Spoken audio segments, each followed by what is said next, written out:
welcome you all. We'll start with an invocation given by Carl Clay. So please stand. Let's pray. Almighty and gracious God, we come to you this morning asking your blessing on the gathering of your people here. We ask your blessing on those people who have chosen to lead the association for now and well into the future. We ask your blessing on those who make the association possible, the member owners, people who give direction for its governance. We ask your blessing on the projects that leadership has called the association to, that we might have abundant and affordable energy. We ask your special blessing on everything that is said and done here this morning, that it might be pleasing and rightful and glorifying to you. We ask and pray these blessings in your holy name.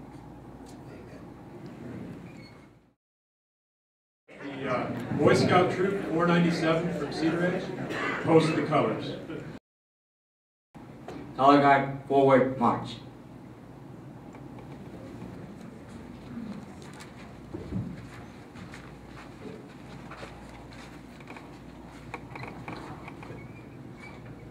Color guard, halt.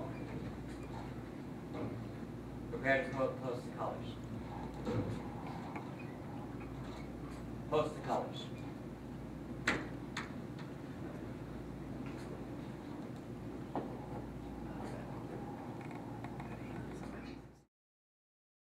And next we have the national anthem sung by Marianne Rathburn of Cedar Edge.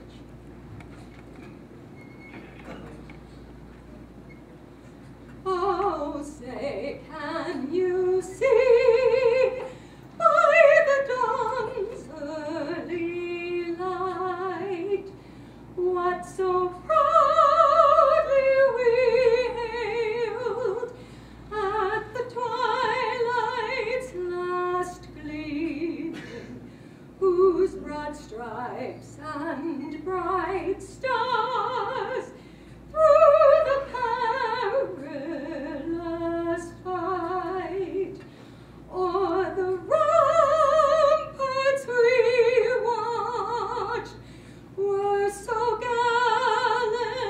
gallantly streaming, and the rockets' red glare, the bombs bursting in air, gave proof through the night that our flag was still there. Oh, say, does that star-spangled banner yet wave o'er the land of the free and the home of the brave?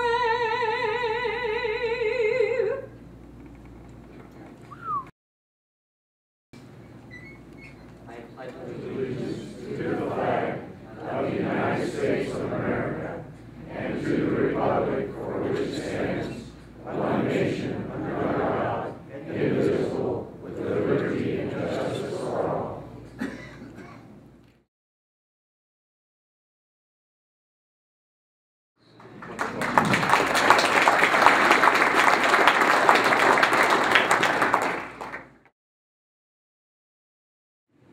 Our first item of business will be the quorum report and reading of official notice by our Secretary-Treasurer, Mike Schrammick. My instructions were to read this and don't say anything inappropriate. A short leash, huh? Public notice, official notice, annual meeting of the members of Delta Montrose Electric Association.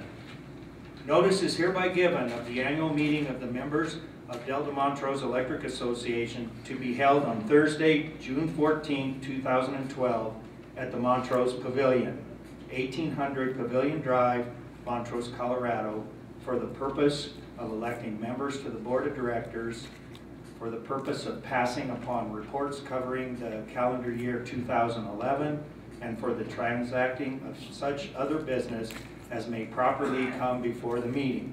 Registration and voting for board members will be held between 8 a.m. and 9 a.m. and the business meeting will begin at 9 a.m. The election polls will close at 9 a.m. and no ballots will be accepted after that time. Thank you all for coming. We'll have Larry Beckner, our association attorney, give a report on the 2011 annual minutes and an election update. Thank you, Mr. President. It's good to be back again. The minutes for 2011 were approved last year by the Board of Directors. They approved the minutes at the organizational meeting of the board so we can remember what we did at the meeting and make sure that the minutes accurately reflect what happened. We have a credentials committee that is a self-governing board. It operates independently of the Board of Directors in order to assure that we have proper and valid election counting and results. In order to properly close the polls, we must first have a quorum. The bylaws of Delta Montrose Electric Association require a quorum of 50 members properly registered and present in person, and that is to constitute the proper quorum. The Election Credentials Committee has determined that 94 members are properly registered and present in person, and therefore the requirement for a quorum has been met, and I officially close the polls. This year, we again have the opportunity to count the ballots in advance of the meeting for those that were received by mail. Historically, you had the ability under Colorado law to change your vote once you appeared at the meeting. That was changed effective last year. So we have now counted all of the votes that have been received by mail. Over 5,000 have been received. In excess of 50 additional ballots have been cast at today's meeting. The Credentials Committee is now retiring to count the ballots that have been received this morning, so we should have a final vote of the election before the end of today's meeting, and I will make that report at that time. We all look forward to getting those results when they're in.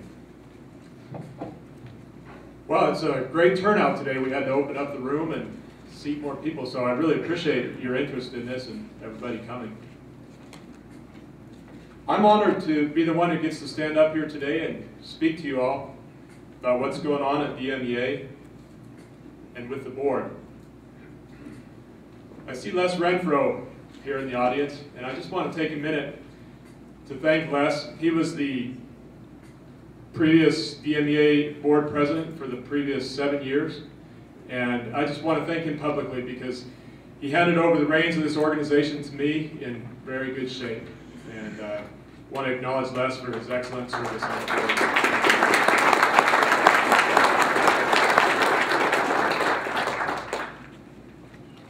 When I first sat in the president's chair and picked up the gavel, I thought, this won't be too hard. Everything's running like a well-oiled machine, and all I have to do is focus on not screwing up. But Les left big shoes to fill, and he was always really well prepared, and he did a great job at things like this annual meeting. I'm a shy person myself, and I've been nervous all year about standing up here and filling his shoes. So I was wrestling with my butterflies a couple weeks ago when an amazing thing happened. My daughter was chosen to be the commencement speaker at her graduation from Brown University. And of course, my wife and I went, and we sat in the front row and watched in utter amazement as she gave a perfect, powerful speech to over 10,000 people. 10,000 people. And all I could think was, where did that girl come from? I've never been so proud in my whole life. But I was also thinking, okay, Dad, surely if she can do that, I can get up here and talk in front of a couple hundred folks. It's really an amazing thing when we can take that kind of inspiration and courage from our own children. I've had young people on my mind a lot in the recently, and with going back to her graduation and meeting her friends and getting ready to head out with their hopes and aspirations and their concerns for this world that they're inheriting. And I have to say that I'm impressed with this younger generation, and I'm impressed with the scope of the issues that they're tuned into. I had an interesting experience last summer. I was down at a solar home design seminar in New Mexico, and I ran into a young woman from the University of Wisconsin who was doing research on her PhD thesis. Her thesis was about asking the question of how alternative technologies influence people's lives. I was interested in that and got to talking, and she asked me what I did, and I said I was on the board of an electric co-op. And I asked her if she knew what an electric co-op was, and to my surprise, she assured me that she did. And then she asked me which co-op I was on, and I said, well, it's called DMEA. And she said, oh, really? Part of my master's thesis was about the contract dispute between DMEA and Tri-State in 2007. Once I picked my jaw up off the floor, we went on to have a really nice conversation, an in-depth conversation about issues facing the electric co-ops. I don't see all that many young folks out in the audience here today, but I'll bet you good money that they're out there online somewhere paying attention. As the leader of the DMEA board, one of my primary responsibilities is to set the agenda. Literally, both the monthly meeting agenda as well as helping the board focus on the priorities of the big picture agenda. It's easy to get swept away in the torrent of daily busyness, but inspired and reminded of what's at stake by these young people, I really try to step back every month and ask myself what the priorities are and assess if we're keeping our focus where it needs to be. My generation has been blessed with reliable, affordable power because of the vision and sustained effort of earlier generations. And as we're facing unprecedented changes and challenges to the electricity sector, I'm sure the next generation will only enjoy the benefits of electricity and a healthy environment if we, now, move forward with vision, innovation, and sustained effort. So I want to take a few minutes to share with you some of what the board's top priorities are and what we're focused on. If I could sum it all up in one word, that word would be value. How can DMEA bring you the best value for your dollar and for the member owners, investment in this company? We're talking about both the value in today's purchase of electricity, as well as the value in the investments we're making in future reliability, affordability, and the overall stability of this company. I'm pleased to say that this board has a high degree of awareness regarding the value proposition of any given decision or initiative. Really, the question of value is at the core of our decision making. Our board's always looking for value in leadership, value in innovation, value in efficiency and productivity, and value in accountability. In this past year, the board held 3 strategic planning retreats to address both short and longer-term planning horizons. As a result, we updated and reworked the DMEA vision statement to say the following. We'll skip that picture. In today's unpredictable and rapidly changing energy industry, we look out for the best interests of our member owners by ensuring the safety of our members and employees, providing members with competitive rates balanced with quality service and reliability, maximizing efficiencies operationally and through energy efficiency and conservation, promoting local economic development, and being nimble as we investigate and pursue energy options. Once we got done writing that, we went back and took a look at it, and I think all the board had a little bit of a chuckle at that last bullet point. We thought we're probably the only electric co-op in the country that has nimble in their vision statement. We're going to try to live up to that. So another major focus that came out of the strategic planning is Tri-State. As you know, Tri-State is our wholesale electricity provider. They currently supply us with more than 99% of the electrons that we distribute to your homes, farms, and businesses. And about 70% of our budget goes to purchase those electrons. We're looking for the same value from Tri-State as we expect from our own company.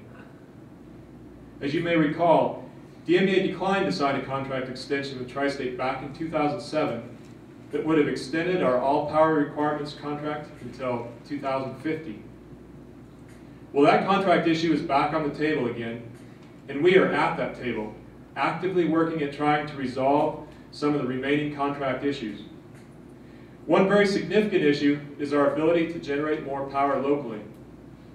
Once the South Canal Hydro project is completed next year, we'll be right up against our 5% limit of local power generation. And yet, we still have more potential projects to develop. So we're talking with Tri-State to allow for a co-op to generate up to 10% of their power locally. I can't foresee what the outcome of these contract discussions will be yet, but I'm driving, one way or another, to remove that barrier to developing more local generation.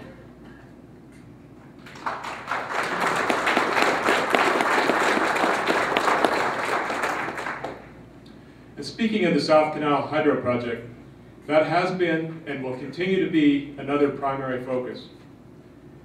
There are years of quiet, behind-the-scenes vision, effort, negotiations, and collaboration that have finally paid off in getting us to the point where construction began just this past month. Today, this very day, there are 26 local workers